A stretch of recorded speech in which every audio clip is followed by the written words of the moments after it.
And I want to ask you a question also about, with increased exploration of subsea oil reserves now taking place in the Arctic, what can the industry do to minimize the impact of seismic surveys and exploration on sensitive marine life? There's been a lot of focus on that. See, you're trying to pass this one off. We're going right to you. Yeah. Nice thought. Yeah. It was mentioned in one of the earlier presentations. Yeah. I mean, we take the environmental challenge that we get very serious. And in the very old days, you know, seismic source was generated by dynamite, and fish died and fish floated up, and therefore they developed a new source, which is this pressurized air that we use now, that was actually developed to avoid killing fish and killing sea mammals.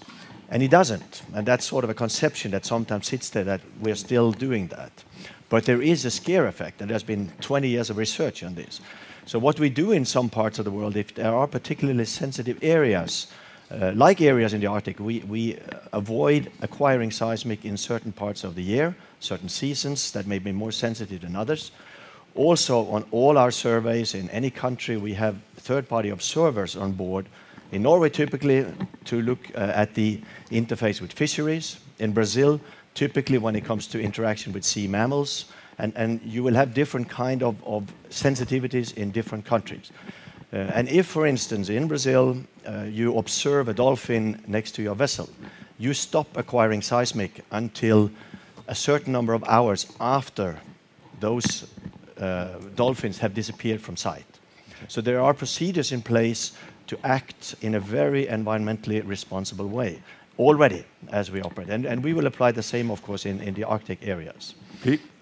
I think we're spot on. I mean, I think as you take a look, there's going to be different environmental standards in different areas, and I think that's where the standards issue kind of crops up again. And obviously, what we do in the Arctic is going to be exceedingly critical. I think, you know, the hull size and what you do on rig equipment that can handle 50 below zero, and the Sharpie associated with the metal fatigue and things like that. So I believe the industry's up to it. I think we've proven it already to a certain extent, but I think that with proper regulation, we'll be able to do it quite effectively, and I think you've shown that with seismic. That's one of the challenges there in seismic, and you say you're addressing those issues. Another big challenge for the industry is dealing with corrosion and aging subsea infrastructure. What steps are being taken to manage these risks? Yeah. We're taking a number of steps. You know, information,